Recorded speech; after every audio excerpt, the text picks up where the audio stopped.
Hey everyone, welcome back to another PNSO review. Today we'll be taking a look at their two newest additions to their prehistoric animal models line. It's their baby Sinoceratops and Tyrannosaurus Rex.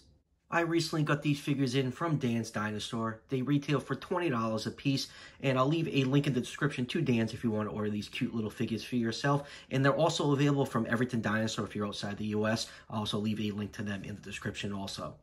Things have been a little slow for PNSO this year with releases, but these cute little baby dinosaurs are a welcome addition to the line. And just like the rest of their other figures, these two figures have their own unique name. These baby Sinoceratops is Archie, and the Tyrannosaurus Rex name is Aaron. So before we take a closer look at the figures, let's just go over the packaging really quick. Starting with the Sinoceratops, you can see you get a nice full art picture of the baby Sino on the front of the box. On the top of the box, you have just a close-up of the head with those adorable baby eyes. Same picture on the back, and just some product information on the sides. And then you do get a little info card that has a picture. One side is in Chinese and the other side is in English. You have a nice little picture of a Sinoceratops adult skeleton. Let me just unfold. This is actually a really nice, loud paper material when I unfold this on the studio. So that's about it for this info card. And then next up is the packaging for Aaron. You can see you have a nice little fluffy Tyrannosaurus Rex chick on the front. On the top, you have a close-up of the head with those enlarged, adorable eyes. And same thing, some product information on the side. Same thing, you get a nice little info card about Aaron. And then this is my favorite part right here. You have a nice laying down resting reconstruction of an adult Tyrannosaurus Rex. You really never see skeletal reconstructions done in this manner, so that is a cool little touch. So enough about the packaging. Let's take a closer look at these figures. So first up, let's take a look at Archie, the baby Sinoceratops. This is a very well done, adorable looking model of this cute little ceratops. And you can see they gave it very exaggerated baby eyes. The eyes are actually really well done on both figures. So let's just do a quick measurement on the Sinoceratops right here.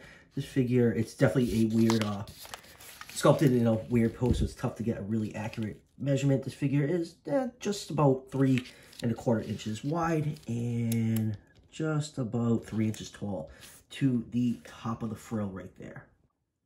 Now, it's not often you see companies do baby dinosaur figures, so this is definitely a welcome addition to any collection. The sculpting and detail is absolutely fantastic on this figure. Look at all the different size scales sculpted in. You have a nice larger ridge of scales going down the back of this figure, and I just do love the cute chunky baby-like proportions on here. To look at those cute little mitts on there. Now the paint job is really well done on here. I know PNSO with their promotional material versus the in-hand product, the paint schemes really don't look the same. Obviously the one on the box is much better looking, but I think they got it pretty close on this Sinoceratops. I think it is probably the best painted one of the two. You have a cute little baby tail right here. It's done in a bright green color. You have some nice brown markings along the tail and back. You got some larger scales along the side right here. The toes are nicely sculpted, and you have a cute little horn that's just coming in right here. So as far as these being accurate, they're probably not. There's really no material on hatchlings of these two species, but it is definitely to see, PNSO thinking outside the box, giving us some baby dinosaurs to add to our collections. And I absolutely love this baby Sinoceratops. Definitely my favorite of the two. So now moving on to Aaron, the T-Rex. This is another cool model. You can see the eye is done really well, just like the Sinoceratops.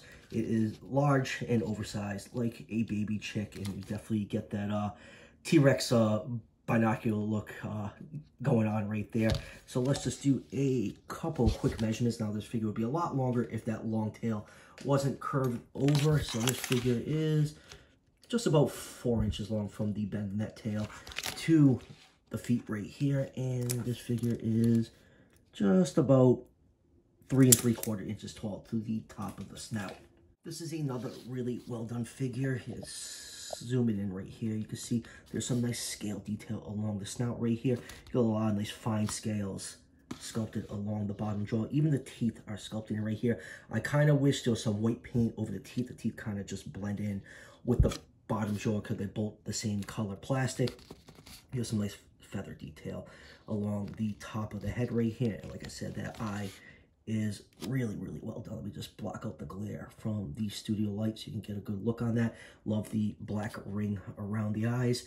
And then going down, you get some more nice fine details of scales underneath the underside of this figure. And now right here, you can see the arm is draped over the leg. I wish there was some paint on here to stop it from blending in because it really just gets lost on the thigh of this animal. And over here, this arm is done a little bit better, but just kind of plain looking to me. I wish there was a little bit more paint apps on here. Maybe another wash to bring out that feather detail to just highlight the arms a little bit more. Like I said, this one is like completely lost because it is sculpted in onto the thigh of this figure. And then you got more shaggy feathers along the body and legs right here. The feet are bare of feathers and they look just like a baby bird's foot. You got some nice scale detail and claws sculpted in on there. Really well done figure. You know, the debate if T-Rex is feather or not is constantly raging on. It just seems like it's leaning more and more that these larger Tyrannosaurs were not feathered. So who knows if their chicks were feathered, then they lost them as they got older. Who knows? We would have to find evidence of that first before we can confirm that. And then you can see the tail is nicely sculpted and it has a huge bend in it to have it curl over. I really don't know, you know, if a T-Rex tail is this flexible. Maybe when they're born, since the bones haven't fully solidified, it might be a lot of cartilage in there to allow it to be this flexible. But then again, these really aren't meant to be super accurate. They're just cute little baby additions to your collection. And then the back right here, you got some light shades of different brown going down the back. There's some white striping along the tail right here. So all in all, a pretty decent looking figure. You know, compared to this one, if I only could pick one, I would definitely be picking the Sinoceratops. I think the paint apps and sculptor are much better on this little figure right here. All right, let's move on with some comparisons. Here it is with one of the few releases from PNSO this year. Here it is with their Wilson 3.0. You can see how they size up next to each other. Obviously, these baby dinosaurs don't scale with anything in the line currently. And here it is with their Triceratops. And here it is with their awesome Ankylosaurus. I still think this is the best figure in their prehistoric animal models line that they released so far. This thing is truly, truly fantastic. And here it is with a couple other baby dinosaurs from Rebor. Here it is with their baby Triceratops. And lastly, here it is with their baby Stegosaurus. You know, I think there is a place for baby dinosaurs in your collection. They're definitely not for everyone. I do really like these models. It would be nice if PNSO did some really nice baby dinosaurs in their mini collection line so they could scale with their larger models. I think a lot more people would be more inclined to add baby dinosaurs to their collection if they were in scale with their larger models. Then you could do some really nice dioramas and have nice little family groups with your figures. So maybe they will consider that somewhere down the line, you know, shrinking the size of these baby figures to their mini scale so they can fit in more with their current lineup. So final thoughts on these two figures. I like them. They're definitely not for everyone, but if you want to add a little bit of variety to your dinosaur display, these baby dinosaurs are definitely a cute addition. And like I said at the beginning of the video, I ordered these figures from Dan's Dinosaur. They retail for $20 each, and they're also available from Everything Dinosaur. I'll leave links to both places in the description if you're interested in ordering these figures for yourself. And I know we're supposed to be getting more figures from PNSO. Actually, a few of them were teased by Dan's Dinosaur. They only showed off a very small part of what those figures are supposed to look like. So hopefully you will see some of those figures released by the end of the year. I absolutely love PNSO. I think they're one of the best dinosaur companies around. And, you know, it's kind of been a really slow year for them, and I do miss their products. So I'm always looking forward to get my hands on anything that they release, because I am very rarely disappointed by anything they put out. So that will do it for the review. As always, if you're enjoying the content on this channel, show your support by hitting that subscription button just below the video. Each subscription helps out the channel tremendously and is greatly appreciated. And I'll see you for the next one.